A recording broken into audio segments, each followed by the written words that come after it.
We the Fans is the #1 sponsor in battle rap. My name is Frank White, and I probably contributed to some of your favorite battles. I mean, in the last 4 years, I donated $222,000 to battle rap for the culture. Check out We the Fans Global on Instagram for the full catalog of battles I sponsor.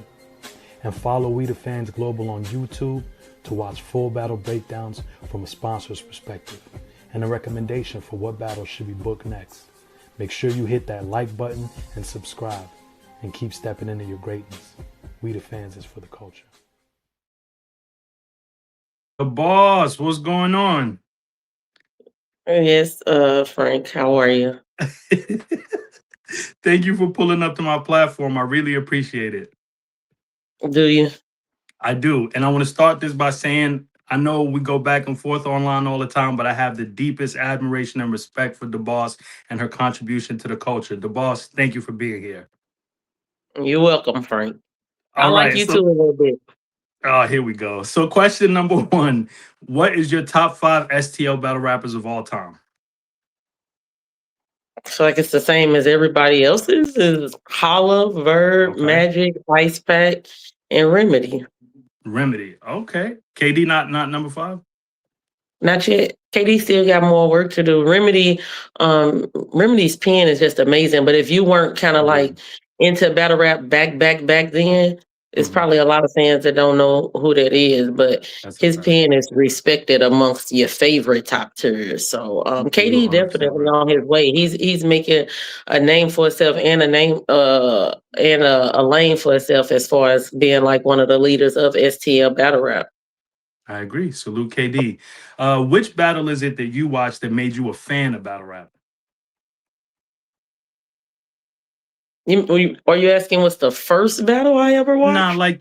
like the first battle I remember watching was Idea versus Shells on HBO. But when I Mhm. saw Arsenal and Hollow at the pool table, then I became a fan and I started looking up all of Arsenal's battles. That's how I got introduced to Hitman and stuff like that. So, what's the battle that you remember making you feel like, okay, I want to consume this on a consistent basis? My very first battle, which I saw. I was there when Verb battled Hollow in St. What? Louis. You was there? Hmm. That's incredible. What was that like live? That's crazy. That's history. Amazing, amazing. And so that instantly made me a fan. You know how I feel about words. You know what I'm saying? I'm a little bit of a wordsmith myself. So Mhm. just watching what these guys are able to do with words, the pictures that they're able to create and things like that, I became a fan instantly. It didn't take no time at all. It was like instantaneous, especially given, like these is for the most part street guys. If you That's want a to fact. evaluate who's real and who's not, whatever the case may be. But especially in my city and I know everybody's city got violence and whatever, but with the number of drug dealers and murderers and whatever you want to call it, just overall violence, our city is overrun with it. So to see men doing things other than that to make money and still be able to have like an outlet or a vice for their frustrations or whatever, it was instantaneous to me, man. That's dope. That's super dope. Okay, well, taking it. That's so you, you know your stuff. That's why you know your stuff when you talk about battle rap.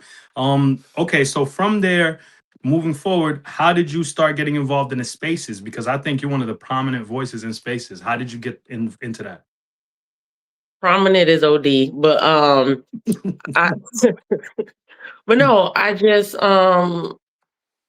Surf was in the spaces. It's literally just that simple. Surf Okay. was in the spaces, so I pulled up. I'm like, "What is spaces?" Hmm. And they were telling me what it was. I'm like, "All right, let me just pop up and see." So I popped up in one of his spaces, and of course he pulled me up, and then there was that. That's fire. So how did you go from being live at Verb's battle to becoming one of the biggest gun title fans ever? How did that happen? Well, I was a fan of Surf when I saw him battling in the garage. immediate fan of him. That was This the is first time. goatee surf. This is goatee surf. Yes, it was the first time I ever saw him battle, and I was an immediate fan. I'm like, nah, he fire. I'm not gonna cap. Rock, I was a fan of Rock. Just his energy. The first time I saw Rock battle was when he battled Shine the first time. Okay. And he was so young and he had such a baby face. But when I tell you he was spitting like he was the most dangerous person on the planet. And I just loved it so much. So of course gun titles formed way after that. But I was already fans of both of those guys. So them coming together was just like it was magical. I'm not gonna cap. And then Surf and Rock battling, just even though Surf won the battle, right? I could see that Rock had so much respect for him. And just the love that they have for each other. I'm not gonna cap. So when they formed gun titles, it was, what is there not to be a fan of? Like, what are we doing? We're talking about two of the most electrifying people ever. Like, there's nothing not to be a fan of. That's a fact. Free to wave. Immediately. Absolutely. What did that relationship blossom from the spaces or attending one of his battles? Is that where you and Surf built the relationship? I did tell you you can ask whatever you want. You said I can ask you whatever, so here we are. You did good. You caught me off guard with that. You see how I did that? Hey, I'm trying. That was good money. My fault. No, that was good money. Let's say it blossomed from the spaces. That's where our friendship blossomed. Beautiful. I respect that. And of course, we do want to see Surf home ASAP. So from the spaces, you then took on the role at Bags&Bodies. How did you get involved with Bags&Bodies? Your order is a little off, but is it crazy? No, correct me if I'm wrong. Tell me no, you're fine. I mean, there's a lot of stuff missing in between, but no, that's fine though. Well, you know, Holla from St. Louis, so you know it's always big St. Louis. Holla battled Ice Pack the same night Verb battled Holla. Right? So you know, and it's the city, so it is what it is. And when Holla reached out, he was like, yo, let's get to work. You know what I'm saying? I need you or whatever. And I came through for him immediately, always. You know, I'm always a phone call away. So he had a vision of what he wanted to do. And, you know, I'm good with implementation. So we came together and made magic happen with power moves. Okay, let's get to that. What exactly was what were your role and responsibilities with power moves? To make the card happen, like, you know what I'm saying? Basically take care of all the battlers, you know, contracts, payments, travel, just whatever was needed. It was just run the event, basically everything, from beginning to end, so that Holla could just focus on battling Geechee. Like that was the goal, just to let him be able to focus on that, and I take care of everything else. So just making sure the battlers had everything that they needed. Of course, making sure the fans had all of the information and things that they needed in a timely fashion.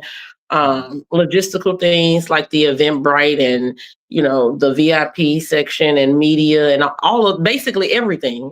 Everything was my role. You know what I mean? I respect it. And those of us behind the scenes know how vital you were to the success of that event. I want to ask you, all the fans that I spoke to that attended that event, everyone's feedback was the same, which is that's one of the best events they've ever attended. I think even the battlers were saying that they had an incredible time being on the card. What were some of the key things that you implemented to make sure it was a successful event? I treat everybody like a customer. I'm not gonna cap. From the fans that attend to the battlers to the media, everybody to me is a consumer. So you want them to have an ideal experience as much as what's within your power, right? So the battlers, I just wanted them to make sure they knew how much we appreciated them being a part of Bags&Bodies' first big event. So, you know, I would check in with them once a week, once every 2 weeks, whatever. And not like, how's your material going? But just like, yo, if you need anything, let me know. You know, we got this coming up next. We really appreciate you guys. Just smaller things like that. Like, yeah, I got this. We know y'all gonna make a movie, whatever the case may be. making sure they had their hotel arrangements well in advance, because they have families that's coming in as well that if they can't stay at the same hotel, they at least want to be close. You know what I'm saying? So making sure that they have all of their travel and lodging accommodations in enough time, making sure they have parking spots when they get there. Y'all the battlers, y'all are the artists that everybody's coming to see. So you shouldn't have to look for parking or walk past the crowd or figure none of that out. Nope, y'all reserved over here. It's just small things. Like I said, everybody was a consumer, even the venue. I made sure I met with the bartenders, talked to them, understood expectations, what they needed from us and what we expected them to deliver to the patrons that were coming in that night. The customers that was outside, the fans, even when they was outside before the doors open, I was outside talking to them, asking little trivia questions. Oh, you want to move up to the front of the line? What you know about this?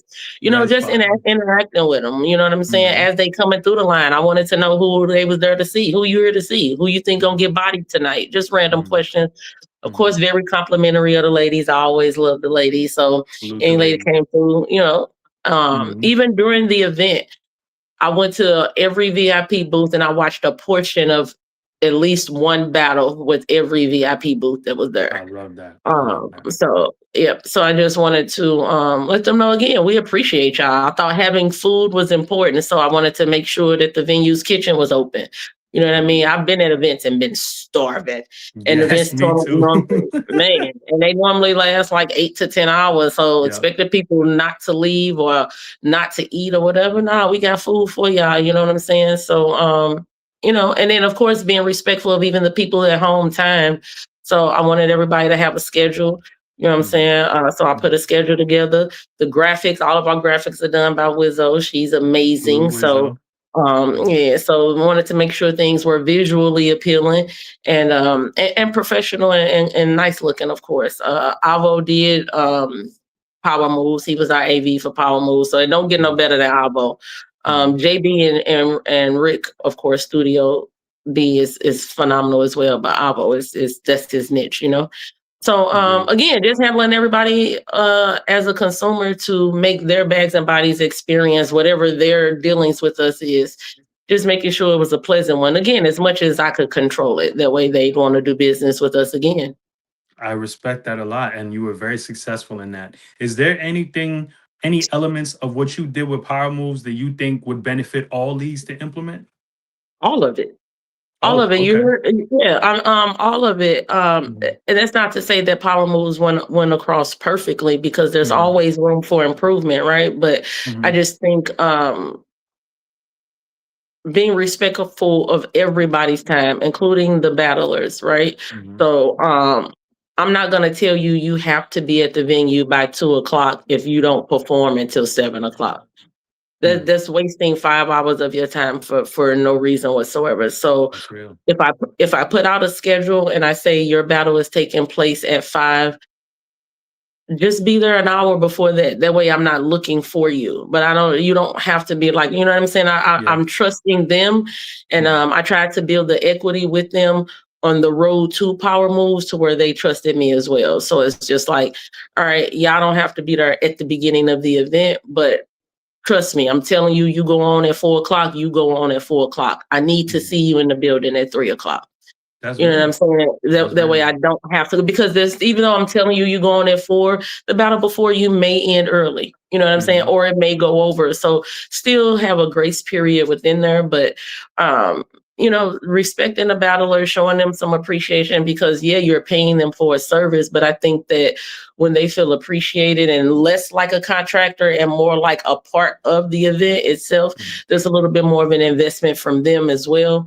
You know what I'm saying? And I think that you get better performances from them, and they become more amicable and flexible when things do come up. Like, okay, this is running late, but it's like everything else been perfect, boss. So I ain't even worried about that. Just let me know when you need me. You know what I'm saying? They become easier to work with when they feel appreciated. Same with the venue. The venues be the same way. You know, they want to offer discounts the next time. We love to have y'all back, this and the other, because everything gets smooth. You know what I'm saying? So and customers. You know how many fans was telling me, "Yo, I'm getting a VIP booth every single time y'all do something. No question about it. Just let me know. Like, don't sell my booth. I'm getting one. Like, let me know. Put me on y'all email list anytime y'all have an event. I don't care where it's at. No, I'm gonna be in the building." So, That's fire. I think I don't know. Like I said, I think all of it. So, but I'm just the boss, so they won't Nah, listen. you're greatly appreciated, the boss. Tell me on that power moves, was there any battle that was maybe your favorite or one that you were overly invested in and really look forward to? I'm not gonna cap that whole card. I'm not that whole card because me and Holla, we took our time with each battle we selected for that card. Not Mhm. just the matchups, the Mhm. individual battlers. We wanted each battle to be an actual power move. We wanted each battle to be something that the fans would appreciate, even if they didn't know they needed it. You know what I'm saying? Absolutely. When we dropped the flyer for Swamp and Rex, you know how many people was like, "Yo, I didn't even know I wanted to see this battle That's a until I fact. saw the flyer." You know what I Yep. mean? So, and then of course, J2 and Snake had been a grudge match forever at that point in 100%. time. So, we was always gonna open the card with the Bags and Bodies battle. That's always gonna be the case. You know what I mean? We're gonna look Facts. out for our guys and our girls for sure. But everything else, even with Ab and A Ward, like we dropped the Crazy flyer for battle. them, clumped them over the Yeah. head. They was like, "Nah, this it from a prediction standpoint." It was It was crazy. anticipated to be like Mhm. one of the battles of the year that year. Now, Facts. of course, Av did what Av do, so it didn't quite turn out battle of the year worthy. You know what I'm But he saying? did well though. Yeah, but Av took care of business. And He salute to definitely A did. Ward. He's allowed to have an off game. Of course. A Ward battles a lot, and he's very, very consistent. But that night, of course, wasn't It was one of Av's his best. night.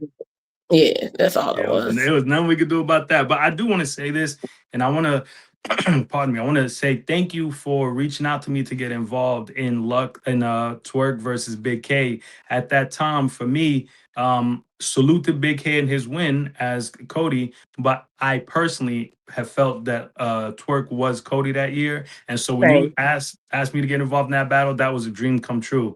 And salute to Big K, of course, but Twerk's performance that night was so amazing and a return to form. And I think that could not have happened if you weren't involved. And I want to say thank you. And what were your thoughts on Twerk's performance that night? You're welcome, and thank you for co-sponsoring that battle with us. So I think Thank that you. that was something that the culture wanted and needed. I think it quieted a lot of questions around Cody because I also had Twerk as Cody that year. No Mhm. slight to Big K's year. Big K had a great year. You know what I mean? Great year. I just thought that Twerk did more. Mhm. And in the battles that they had in common, like they both battled Mook, I thought that Twerk beat a much better Mook than Big K beat. You know Yeah. what I mean? Yeah. So and I thought Twerk had a larger volume of work. So anyway, either way it goes, I did think that they were the one and the two, however Mhm. you wanted to order them, but I did Mhm. also have Twerk as Cody. So I Mhm. thought that them battling just made all the sense in the world. I Agreed. expected it to be a better battle. Of course, I Mhm. had Twerk winning, even from a Mhm. prediction standpoint, Mhm. especially with knowing that it was going to be on that type of stage, the 360 stage. Like Twerk is a performer. Like I knew he was Mhm. going to capitalize on that. Mhm. But can't deny Big K's talent. The Agreed. way he punches, even the way he raps, his flow. Like Big K is who he is for a reason. He won Cody 100%. for a reason. So I 100%. definitely expected more from him in that battle. But Mhm. battlers have an off night. So, Yeah, it was just Twerk's Twerk night. got Yeah. body of the year and performance of the year off of that battle. So That's a salute to fact. Twerk. That's a fact. And salute to Big K and salute to Twerk. Absolutely. One person you just mentioned was Av, and moving forward, you ended up being Av's manager as well as Swamp's manager. Can you walk us through how that happened? Well, I was a manager before Power Moves, like well Okay. before Power Moves. Okay. But no, I've told this story many times. It's not nothing exciting. I'm not gonna cap. Both of them have been asking me for quite some time because they're my actual friends. Like I talk to those Yeah. guys all the time. Mhm. So and I give them advice and give them my thoughts on things when they ask. and sometimes unsolicited as well. But they were just like, nah, man, you need to be our manager. And I'm like, no, the boss is just a fan. She don't manage. They kept asking. And then after so many times of me saying no, they just started telling people I was their manager anyway. That's funny. They just started saying, nah, man, we the boss management, man. The boss our manager. So it was just like, all right, once they started telling people and then leagues actually started reaching out to me like, yo, I'm just like, you know what? I love them. And it is what it is. I want to help them if I can. So I agreed to it.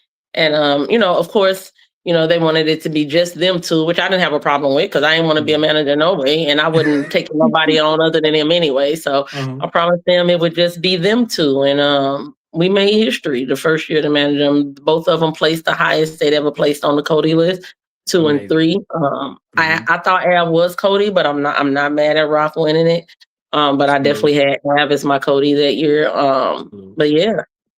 Yeah, no, my follow-up question was going to be, what are you most proud of that came from that collaboration with both of them? Would you say that is the best accomplishment, how high they reached on Cody? Or are there other things that you look back on and think this was my proudest moment? No, my proudest moment was, wait, are you talking about of myself or of them? Well, of them, of working with them, of your collaboration. What is the thing that you highlight the most? It's not one thing, right? It's the collective, right? Because we had individual plans for each of them, as far as what they wanted to get out of battle rap for that year. And it was the success of that overall plan. All of them checked everything off of their box. Everything that they told me they wanted to get. One of Swamp's biggest things was he wanted to get his first 1 million view battle. We were able to get him and Your Honor to 1 million views. You know what I'm saying? Yes. Amazing. So, and he kind of started that is what started the whole plaque for 1 million view battle type of thing. Amazing. So, I definitely wanted to celebrate him in that milestone. And, we started giving everybody on Bags and Bodies, 1 million, platinum plaque if you reach 1 million views, gold plaque if you reach 500,000. So, he accomplished that. He had battlers that he wanted to battle. Same thing with Av. Av wanted to get rid of the high risk, low reward stigma that battlers love to run from him and say, you know what I mean? So we kind of picked matchups strategically, picked platforms and specific cards strategically to kind of get rid of that. You know what I mean? And same thing with Swamp. Swamp wanted to get rid of he always drops the ball in the big moments type of thing that was attached to his name. So I'm always very honest in my conversations with them about the good and the bad. And we set up a plan for 2024 for things that they wanted to accomplish, stigmas that they wanted to get rid of, and what they wanted the perception of them to be in the culture by the end of the year. And we did all of them. I'm not gonna cap. We left no box unchecked. So I'm more proud of them for just not only just trusting me, because it's easy to do, right? Because I'm their actual friend. So they know I got their best interest at heart. But not just trusting me, but trusting the process and doing everything that I asked them to do with minimal to no pushback. You know what I mean? And we got the results we saw for. That's incredible. One last thing I want to touch on power moves that I think is a bigger point. You mentioned that the ladies, you spent a lot of time complimenting the ladies and being there, making them feel appreciated. What, as a culture, can we do in battle rap to make it a safer place and a more enjoyable experience for the women? Because they are the purchasing customer. They are the supportive customer. They are a huge fan base. I think any business that has a female fan base thrives. So what can we do as a culture to make that happen for the women in the culture?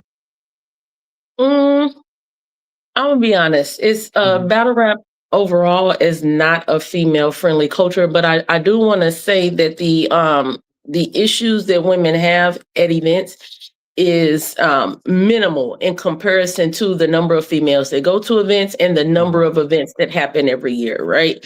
But it's just the thing that bad news just travels faster than good news. So I feel like that's important to say because I don't want the impression to be that every time there's an event, a woman is violated or assaulted or harassed in some kind of way. So there's many more times that women are able to go to events and home without incident than there are incidents. You know what I mean? So I think that's important to note. But it's a toxic culture, you know what I mean? And it's not women friendly. They don't like to see women in positions of authority. Women are more or less here to be eye candy in battle rap. That's just the reality of it. You know what I mean? They want us to show up. They want us to look nice. They want us to dress nice, but they don't want us to have thoughts on battle rap. Like, we don't want to hear women, even the female battlers, we don't want to hear women rap about guns and sports. Why? We carry guns and we watch sports. I know, that's kind of wild. Yeah. So, you know what I mean? Even at events, women don't understand battle rap. Y'all just there because y'all groupies. More men groupies than women groupies. I know that's a shocker. We don't even got to get into that, but that's a fact. Yeah. So it's like, so for me I don't know if I think that if women felt more appreciated in the culture, they'd feel more comfortable when those rare instances do occur. They'd feel more comfortable going up to somebody saying, hey, yo, this happened. I need somebody to check this person. You know what I mean? Right. Without being made to saying, well, what you here for? Well, why do you had that on? What you say to him? And blah, blah, blah. You know what I mean? There's a whole thing, right? So I think that if we felt appreciated and valued more, then that level of comfort would be more expressed for us to be more vocal when things do happen. You know what I mean? Outside of that, is weirdos everywhere. So you can't, you know what I mean? You never know when somebody walks into your event, okay, this is a weirdo. He's going to harass women while he's here, or he's going to touch somebody. There's no way to know that, right? And if something happens and nobody says anything, it's hard for you to respond. Like, something happens and then you don't say anything until you get home online. You can't expect a league or even any of the men that were in the building to protect you, and they didn't know you needed protecting, right? So there's an onus on us as well to say something, but I also think like everything works hand in hand because we have to feel comfortable to say something. So who's the onus on to make us feel that comfortable, you know? Me, I'm gonna say something wrong, but not everybody's the same. That's real. And I helped raise my little sister, and I always encourage her to be outspoken because the world does what it can to silence women, especially Black women. One of my favorite things is to have open discourse and dialogue with you in the spaces or on the phone or any chance we get to have open debate. And we're both very passionate about the sport. Do you think that there's a negative reaction to the female voices in the culture? Do you think it's a negative reaction, Frank? I would say yes. And I would also say that I strive to amplify those voices. Okay. I agree. I agree. By being in spaces and having that dialogue and constantly going back and forth. I think it's imperative that we have those strong female voices in the culture. I agree. Especially given that women tend to spend more money in general than men do on things. You know what I'm saying? Whether 100%. It's merch, whether it's tickets, food, drinks, whatever the case may be. That's actually a statistical fact if anybody wants to search that so that they know that I'm not just talking. But I definitely think it's important. Also, guys like women. Not all of them, but not all guys like most women. of us, so yeah. To you and your choices, you know. But guys like females. I like women, the boss. I'm just saying. In the room. But guys like women. So when you see and women like women, you know what I mean? Whether and not just necessarily in a sexual way, but I'm just saying just female friendly. So so it's like to hear a woman be able to understand bars, break down bars, appreciate the culture for what it actually is, you know. And I'm not talking about myself. I'm talking about the Ritas, the Dudes, the Tatas, the Ninas, all the women affiliated with LTBR. It just in the culture, period. The Lolas, like when women are able to do that successfully, and you know that it's not just a clout thing or whatever you want to call it, they actually are fans of the culture. I think that's important. You know what I mean? And yeah. So I think, but also, if the culture says we don't want to hear women talk bars, and if y'all don't want to hear women rap about it, y'all definitely don't want to hear us break it down. You know what I'm saying? But there are women drug dealers. There are women that tote guns. I have several. You know what I mean? There are 100%. Women that have gone to jail. There are women, like all of the women who watch sports. I am addicted to basketball and boxing. So it's like, just wanting us to rap about what periods and motherhood. Like, what are y'all doing? I don't know. It's ridiculous. It's Y'all not ridiculous. gonna tap in to listen to that either. You know what I Yeah. mean? So it's Yeah. like, I don't know. That's funny. But yeah, you're right. I want to take a pivot here and talk about this question. What to you were the golden years of battle rap? Mm. I actually agree with. I think it was LTBR. Mm-hmm. Somebody said 2012 to 2014. I'm Mm-hmm. not mad at that. Yep. I miss the days when the NBA Christmas games were Mm-hmm. just as important as whatever battle URLs decided to drop on Christmas Day. You know 100%. what I mean? Mm-hmm. There was equal anticipation for that, you know. Mm-hmm. Mm-hmm.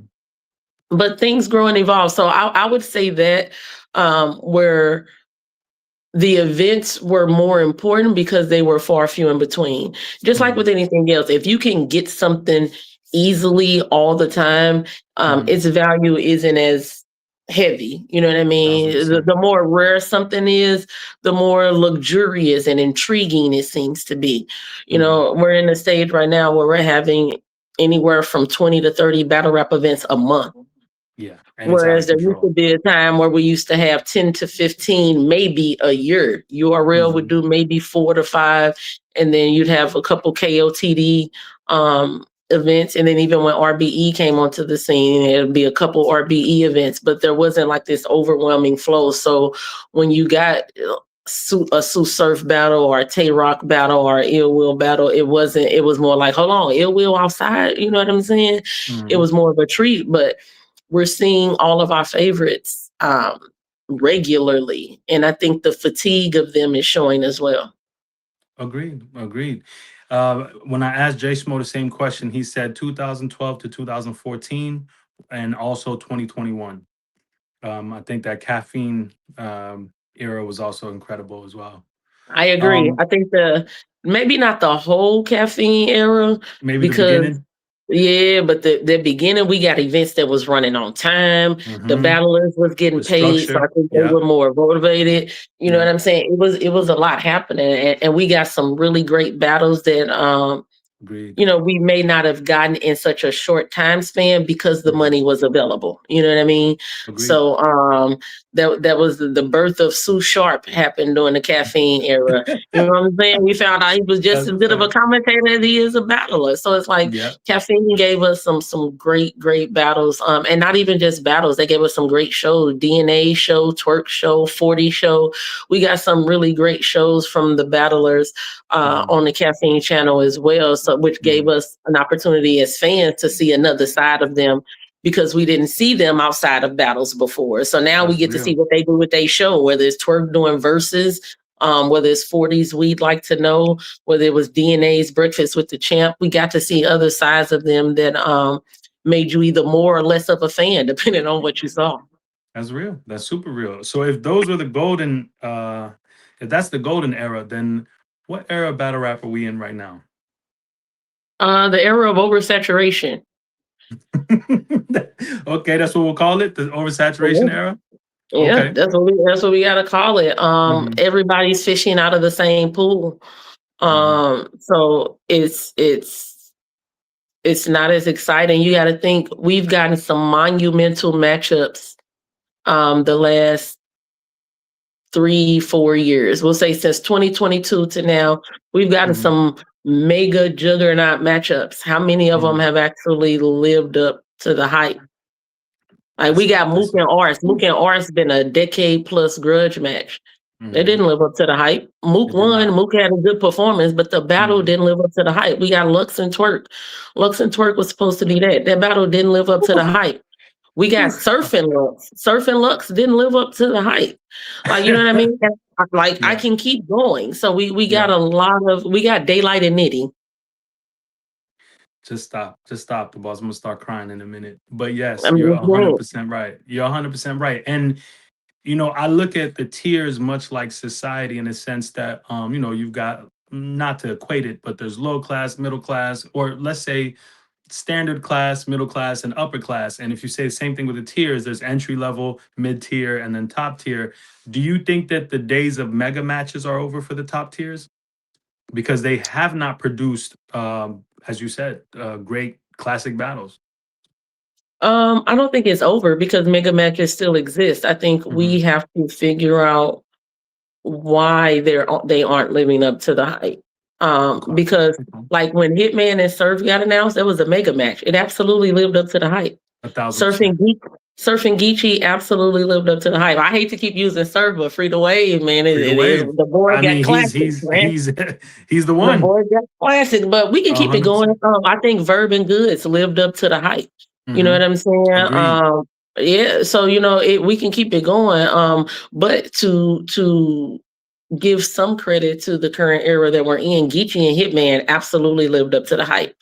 I thought that was a great battle. It was battle of the year, actually. So we have had those rare instances where it lives up to the hype, but it's not the norm. I think we have to figure out what it is. I think it's a mixture of and there's not one answer, right? I think it's a mixture of the leagues, one, rushing these things, not giving the battlers the proper time, and it being more about, let me get this battle so that this league don't get that battle, or let me get it before somebody else try to book it, and you just need this, we just need this to make this card look good. It don't matter that we don't have the proper rollout and the proper promotion, the proper amount of time to make sure it's effective, the proper setting. Why is Lux and Twerk battling in London?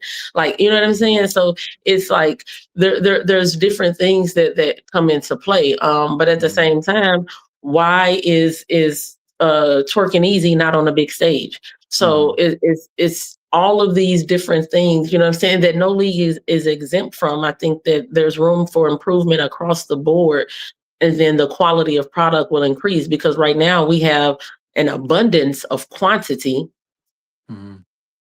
but the quality is suffering. Severe lack. Speaking of Surf, Free to Wave once again, who do you think should be his return battle? I'm gonna go with Mook or Goods. Mook or Goods. Okay, let's weigh the pro. Why Mook? Why Goods? I think that of the matches that he has that would be return worthy, those are the ones for me. Unless we can get Briz back outside, but that's far removed. But other than that, I feel like Mook has been doing well lately, and I feel like the wave puts an end to all of that. You know what I'm saying? Oh, crazy. I'm ready. I'm not a Mook hater. I know people think I am, but I just call it how I see it. I'm not a Mook hater, but I think because salute to Mook. But I just think the wave stops all of that. And him and Goods has been a grudge match. You know, the video of them arguing outside has gone viral multiple times.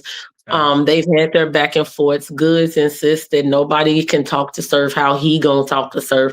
I want to hear it. Let me hear that dialogue. And I think that if there's anybody in battle rap that's able to match or come close to matching like Surf's aura and presence, I think that Goods is probably the closest we're gonna get. You know what I mean? So I want to hear that conversation that happens between them. You know, Surf's not really known for like personals and things like that.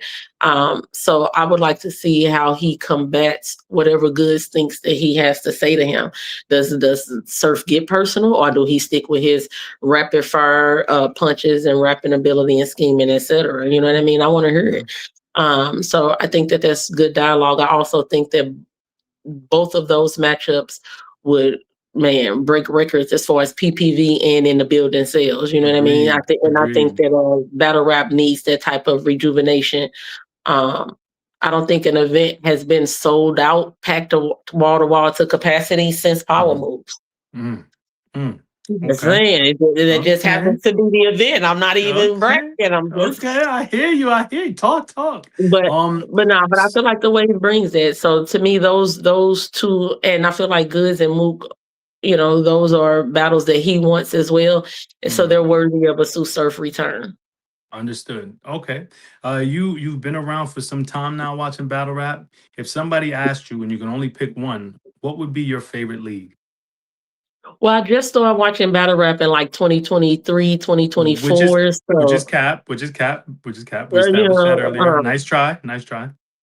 Nah, but I I don't have a favorite league. I could easily be biased and say Bags and Bodies. You know what I'm saying? Mm-hmm. But if I'm being honest, I grew up watching URL. Like when I say grew up, I mean, of course, I was already an adult when I started watching battle rap. But I'm saying as far as in terms of battle rap years, that's the league that I grew up watching. They house the overwhelming majority of my favorite battles. You know what I'm saying? Um, I've had the pleasure of course, meeting Smack and Beasley, and they know I love them to death. You know what I'm saying? It's always love every time we see each other. But I don't like some of the things that are going on currently, even at URL. Like, to me, it's not.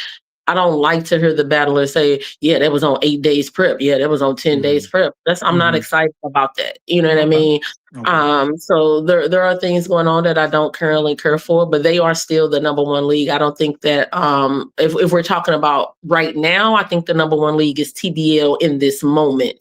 But if we're talking about as for a cultural thing and over battle rap's inception, somebody would have to trump URL for a plethora of consecutive years in order to knock them off of that top spot of being the NBA and the pinnacle of battle rap. And until somebody can do that, they are battle rap. They are the mecca. Agreed, 100%. So who are definitively your favorite male and favorite female battler? My favorite male battler is Surf. I don't see that ever changing. I just don't see it happening. But my favorite female battler is Miss Hustle. Salute to Miss Hustle.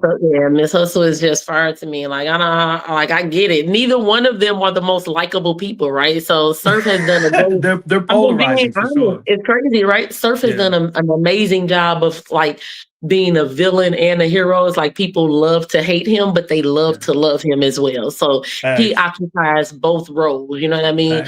Hustle has kind of fully embraced her villain role, but I don't care what nobody say. The girl is electrifying when she battling. I'm not gonna cap. The energy is crazy. The performance is always there. The material is always there. Sorry, she's there go the boss being a boss. Man, she's very consistent. You better look, I ain't got my other phone in here. I know that mug going crazy. But no, I purposely did this on this phone because I know it'll be a little bit simmered down. But no, Miss Hustle is she's just phenomenal to me. I get the full entertainment package. You know what I'm saying? And she's consistent. I think Miss Hustle may have choked twice in her entire career. And I've been watching Miss Hustle battle since her first battle with E Hart. You know what I mean? And I ain't missed one. I've seen every battle that woman has ever had. Amazing. So and every time she delivers, I'm not gonna cap. So she is still my favorite female battler. Surf is just, come on, man. He's a show. He's a show. He's a walking highlight reel. Yeah. That's the only battler that can curse out the audience, and they love him for it. He do be telling them to shut up. Man, shut up. Shut the F up. Like, he be wild. He's just, the man is just impressive. I'm not going to cap, from material to flows to pockets to believability to just aura, presence, promo. He has some of the best face-offs. Him, Rex, Hitman, Cass. Best face-offs. Him and Twerk is hilarious too. There's too many. Yeah. Listen to me. Yeah. That's what I'm saying. Him and 40 was hilarious. Him and Cortez. Why would he have that sombrero on? Yeah. He's insane. Him and Calico was a fire face-off. Especially the second. Oh my goodness. That's what I'm saying. So it's like you get everything with Surf from beginning to end. Similar to Holla, you get everything with Holla. You get the promo all the way up to the battle, even post battle. He wilding. You know what I'm saying? So it's like Surf is just he's a show. He's a true showman. Agreed. So I want you to give me your favorite male Mount Rushmore, or what's your male Mount Rushmore, and what's your female Mount Rushmore? My male Mount Rushmore. I'm gonna make some people mad. I don't care. Talk trash in the comments, man. It is what it is. You're right. My male Mount Rushmore is Rock, Holla, Rex, in no order, but I'm going Rock, Holla, Rock, Holla, Rex, and Verb. Rock, Holla, Rex, and Verb. I'm not mad at that at all. Tay Rock, Hitman, Verb. Okay. And Rex. Okay. I'm not mad at that at all. That's fire, actually. Yep, Okay. yep, And now yep. give me your female Mount Rushmore. Heart Hustle Jazz Official. Heart, Hustle, Jazz, Official. Whew. Whew. Heart over 40? Yes. I'm Kind of not gonna lie. crazy. That's kind I of mean, listen. crazy. It's not to me. I'm not gonna lie. You know, Okay. I'm always keep it a buck. Of My course. my original, or I'll say my previous or original, either or. Female Hmm. Mount Rushmore was Heart, Hustle, Jazz, and 40. Me too. Um, but I have to be honest. Like these last several years, I Hmm. feel like 40's done a lot of damage. You know what I mean? Hmm. Of Hmm. course, I'm never gonna drag her or nothing like that. But Hmm. to me, Heart, Jazz, and Hustle were always givens to me. Yeah. So people all official and 40 to me was always the debate if there was one. Hmm. And I just felt like they have the comparable resumes, you know what I Hmm. mean? Hmm. The impact on the female and the male side, the various leagues they've battled on, all of those types Yeah. of things, right? Yeah. And I just feel like the last few years, 40 has done a lot of damage. It wasn't just like one bad year, right? Hmm. There's been several of them. So Yeah. I can't ignore those things. You know what I mean? Hmm. Everybody has off Hmm. year. I remember when Official had a bad year. She choked Yeah. several times. Yeah. She lost me a lot of money that year too. Cortez beat her. So so, why did you lose so, to Cortez? Like, yeah. what are we Yeah. doing? Oh, Yeah. but I know I'm just saying. I remember she had that bad year. So the bad years happen, bad battles happen. But Yeah. I just feel like it's been a consistent thing with Yeah. 40. Like I the understand. inconsistency has been too consistent. So I Yeah. mean, I definitely hope she get back on track. Hmm. We had a space a while back where she was naming the battles that are still left for her. Because I think that list came out as far as battlers who need to retire or whatever. And we were Hmm. discussing that list in the spaces. Hmm. Um, and she was saying, she still have a lot of matchups left. And Hmm. she does actually. A lot of them I didn't even think about until she said it. But um, Her and Nitty, her and Ars. There's a few people she hasn't battled yet. yeah, her and Prestavia, they're still even on the female Vestavia. side, you know what I Yeah. mean? So Yeah. it's like, yeah, she has matchups left. I think it's on her to make people want to see them and her in general again. Her fan base is her fan base. Like Team 40 gonna Strong, forever solid. be a thing. Yep. Yeah, Yep. they gonna forever be a thing. You know what I'm saying? They not moving. So, and salute to her for being able to cultivate that type of fan base. Hmm. But you know me, I'm objective if nothing else. I know that's not the stigma that's attached to me. The boss is biased, but I have to be honest. You know what I'm saying? Her and Hmm. Official was too close Hmm. for the mishaps that have happened not to be enough to shift that. You know what I mean? Understood. Um, so it's just, that's just what it is. But yeah, Hustle, I hear it. Jazz, and Heart were never movable for me. Okay, I get it. For me, it's always going to be Jazz, Hustle, Official, and 40. Um, because I just think legacy, although, each of them have had time periods where they, dipped a little bit and Official took some time off, so on and so forth. But um, for me personally, those four are just solidified because of the legacy.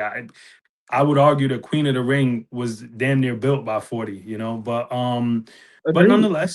nonetheless, we agree to disagree on this point, but I do respect your list. Both your lists are very solid. And I love that you got Rex on your male Mount Rushmore. I think Rex is I love Rick. super underappreciated when it's time to have that Mount Rushmore conversation. Yeah, I Um, love Rick. And I will say my Mount Rushmore is not etched in stone, pun mhm. intended. So there's still Um, room. Yeah, so you know what I'm saying? So because Hmm. before I've had my 40 was originally in my Mount Rushmore. Hmm. And even on the male side, Rock wasn't always in my Mount Rushmore, but these last few years, like Rock Unstoppable. has just been like, oh my God. Unstoppable. Oh, it's just Unstoppable. good. You know what I'm The saying? consistency is just ridiculous. It's insane. So it's Yeah. like, and I know most people have Mook and Lux, so me not having either of them is so egregious, I'm sure.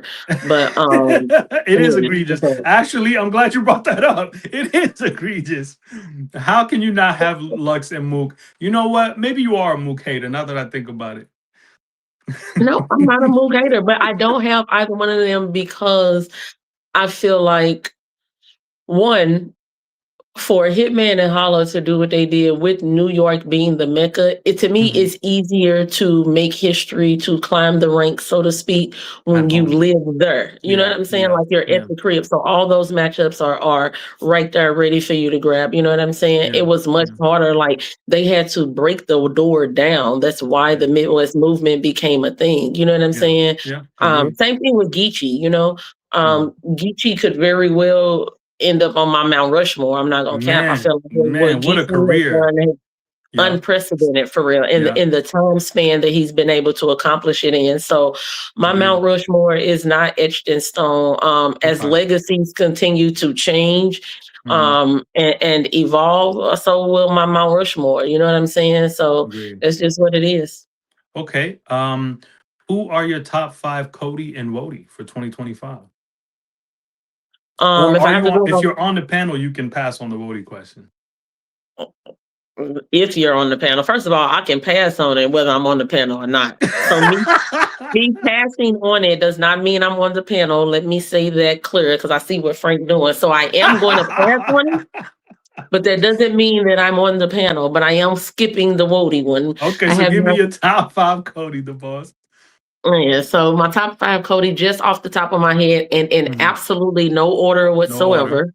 Okay. I'm gonna go Rock, Ward, Real Deal, Loso.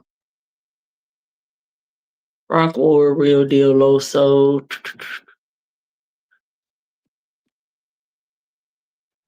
Hmm. Trez. Trez has had an overwhelming number of battles. Impact is always Trez's issue. Hmm. He's had an overwhelming number of battles. Like it's kind of insane at this Kind of point. crazy, Yeah, I feel like he's trying to catch up to Dre Dennis. I'm not gonna lie.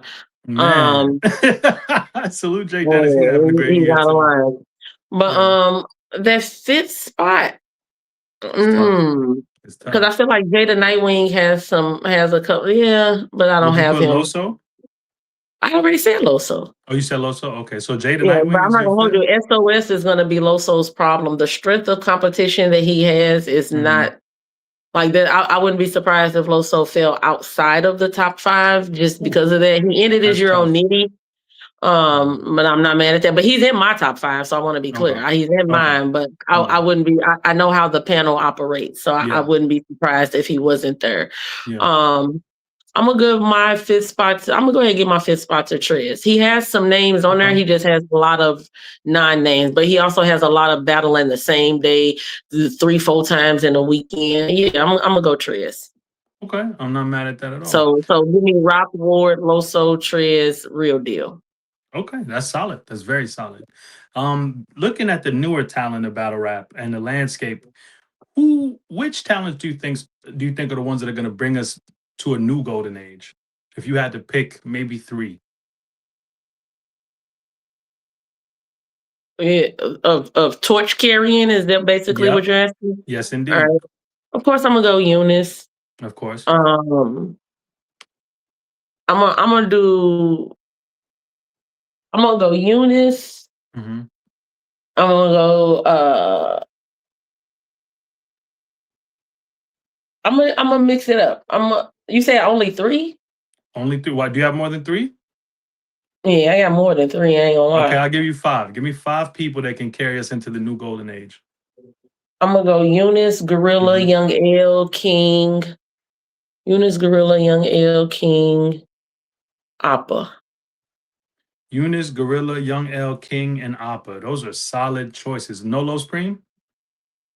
Um, I want Elo Supreme to. I think Lo Supreme can, right?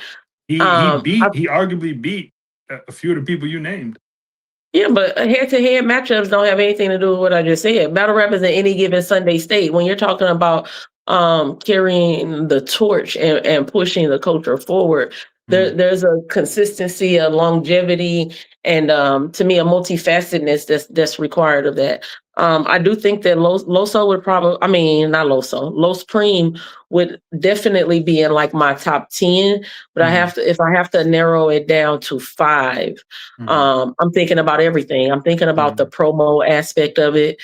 I don't see Low Cream do a lot of promo. I think that battle rap needs all of that. Battle rap needs the politics or the game plan. I know some people not a fan of that, but you need that. You need to be able to create storylines. What if there's no hype around your name or no buzz around your name or no matchups anticipated for you? Can you create your own shot? Battle rap is a lot like basketball, free to wave again. You know what I mean? What can you do? Yeah, what can you do to create your own shot? You know what I'm saying?